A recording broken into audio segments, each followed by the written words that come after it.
Hi, I'm Sarah, and today I want to talk to you about making your own frames and all the supplies you're going to need to do so. If you're just beginning in art and only needing one or two frames at a time, a sale and a coupon at your local craft store is definitely a great option. But if you've moved up into working at a more professional level where you are starting to turn out quite the volume of artwork, buying frames through the craft store can become especially costly. If you're working in sizes 24 and 30 above, you might be looking at $100+ per frame. And in years like these where everything shut down and sales have been particularly slow, every penny counts. The first thing you're going to need is a miter box saw. My mother used a tabletop one with a hand saw. I chose to purchase an electric tabletop miter box saw from Home Depot.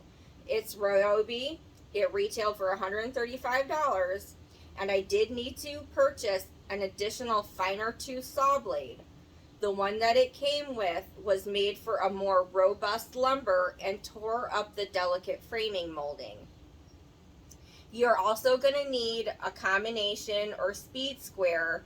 Getting an accurate 45-degree angle on your picture frame is very important for that professional quality and result. You're also going to need some of this stuff, which is picture frame molding. I had to order it online at Home Depot, and it comes in a variety of sizes and styles. With a small here, which is great for your tiny 6x8 canvases. This is my absolute go-to, retailed for $13. Now it's up to $14, and I've done everything with it pretty much because it's so easy to work with. And then there's another group of moldings which are more ornate and fancier and have this detailing work in them. This was quite a bit harder to work with, getting a clean match up here in the corner. I spent about $35 total with this molding to frame a 28 by 48 big monadnock painting. I stained this a dark walnut. And if I'd bought this size frame for that painting in a store, it would have cost me well over $100.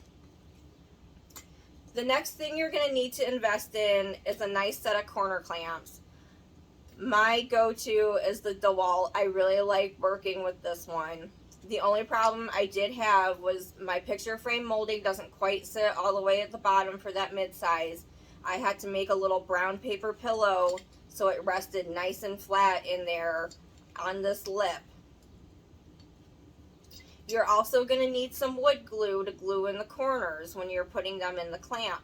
And it's very important when you're applying the wood glue to the picture frame that you don't get any on the corners. Your stain is not going to penetrate through the wood glue, and you're going to have to fix that by taking some oil paint to match whatever stain color you are and applying pigment to the stain so it goes on top of the glue. The next thing you're going to need is some little wire brad nails and a small hammer, and you can match whatever size nail you're using to your picture frame molding. And you're going to put these in the corners like that. I like to finish the back of my picture frame. Okay, it's joined here like this. And right there where it joins, I like to put a little staple with a professional quality stapler on either side. 2 of them in the back for a frame like this. It'll hold it together nicely. It's not going anywhere. You don't want it to fall apart on your customer. How embarrassing. And then, like, what if you do, make a little mistake with your nail or need to remove a staple because it didn't get in the right place? Having a couple little tools like this is great to have in your kit. The next thing you're wanting to do is to sand down your corners and any of those rough edges and to get it ready for staining with a variety of sandpapers ranging from very coarse to mid to a super fine.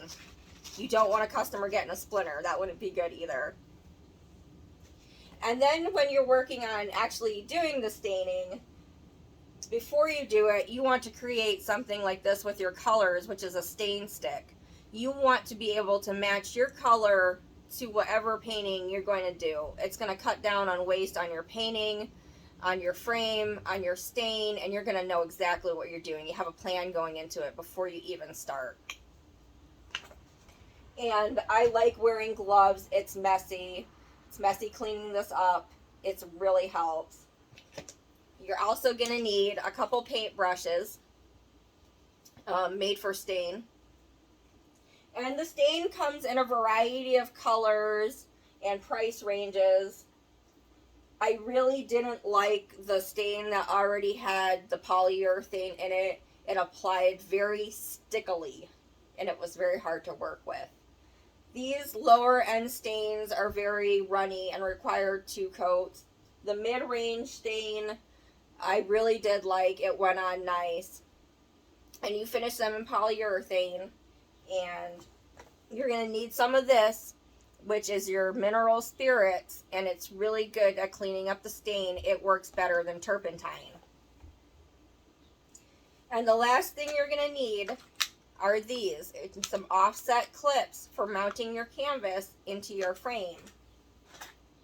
And they only come with half the screws you need. They only come with 8. You need 16. Those are my little extra clips in there. And you're going to have to buy additional screws from the hardware store.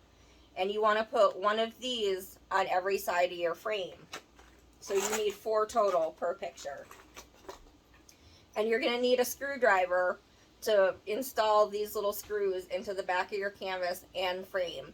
This wood, even though it says it's a hardwood, is actually very soft. You don't want to use an electric screwdriver because it can go right through the frame itself or your canvas, and then you're going to have to glue it or fix it, paint it, whatever. And it's good to invest in a good screwdriver. I had a cheap one, left me with a horrible blister, tore up my hand. I hope you enjoyed this little talk about framing and supplies and everything you need, and it helps you make a better decision about whether this is something you want to consider doing as a professional artist. For me personally, it definitely was worth the investment. I have a large volume of paintings that need to be framed. I am planning on painting more in the future, of course, and it does save a lot of money over purchasing them out of the craft store. I hope you've enjoyed this video. Have a great day, and happy painting.